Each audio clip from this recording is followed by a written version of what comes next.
All right, let's paint a picture. You're at the grocery store. You've scanned all your stuff, you look up at that little screen, and for just a second, your brain kind of freezes. Yeah, that feeling. You glance down at your cart, at the usual stuff, milk, bread, nothing crazy. And then you look back up at that number. And there's this weird moment of disconnect, isn't there? Where the stuff in your cart just doesn't seem to match the number on the screen. It feels wrong, like there's gotta be a mistake. Well, I'm here to tell you it is not in your head. That feeling? It isn't just you being anxious, and it's not bad budgeting. It's a real, documented thing that's happening. So today, we're going to pull back the curtain and figure out what is actually going on. Okay, so where does this all start? Well, it kicks off with a massive geopolitical shockwave. Not that long ago, back in late February, a conflict flared up, and the result was Iran shutting down one of the most important waterways on the entire planet.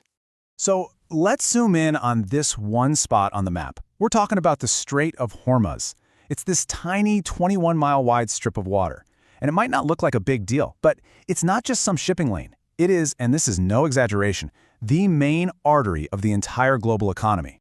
So, why is it so important? Get this, about 20%, a full fifth of all the oil shipped by sea in the entire world goes through this one little choke point. Every single day. So when that artery gets clogged, or in this case, shut down, well, the price of oil doesn't just creep up, it skyrockets. We're talking a jump past $110 a barrel, and it happened in just a few days. And this is where things get really interesting, because our brains are wired to hear high oil prices and immediately think gasoline, right? The price at the pump. But it's so much bigger than that. Think about the plastic your shampoo bottle is made of, the diesel in the truck that brought your cereal to the store. I mean, literally everything you buy has an oil fingerprint on it. But look, the price at the pump, that's just the first domino to fall. It's the obvious one. There is a second, kind of hidden shockwave that's moving through the system right now, and almost no one is talking about it. And it has everything to do with what makes our food grow. Just chew on this number for a second. 1 out of every 3, 1 in 3 metric tons of fertilizer that's traded on the entire planet passes through that same little strait. A third of the world's supply. Let that sink in. And right now, that route is pretty much closed for business. And here's the crucial part. This isn't a problem we feel tomorrow. It's a time bomb. See, right now, as we speak, farmers are looking at these insane fertilizer prices and making really tough calls. That decision impacts the harvest come August, which means you won't actually feel that price hike at the grocery store until, say, September or October. So the bill for this, it's still in the mail. Okay, let's make this super real. Let's follow something simple, like a head of lettuce. It starts on a farm where the tractor runs on diesel. Then it goes to a packing plant that's using electricity. Then it gets on a truck, more diesel. Then it goes on to a giant cargo ship that now has to take a detour that adds weeks and tons of fuel to its journey.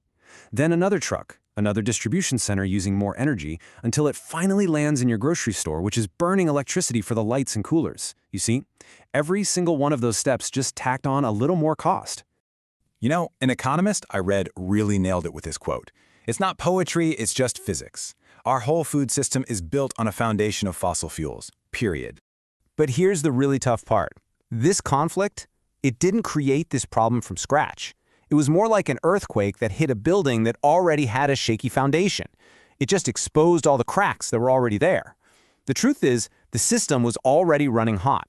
So take a look at this. It's called the Producer Price Index. Basically, it's the wholesale cost for businesses, what they pay for their supplies before they even think about what price to charge you. And look at the data from January. This is before the big conflict flared up. Costs were already climbing at 3.6%. The Fed wants that number to be around 2%, so we were already running at nearly double the target. The kindling for this fire was already stacked up and bone dry. And this whole situation has economists dusting off a word we haven't really had to use since the 70s, stagflation.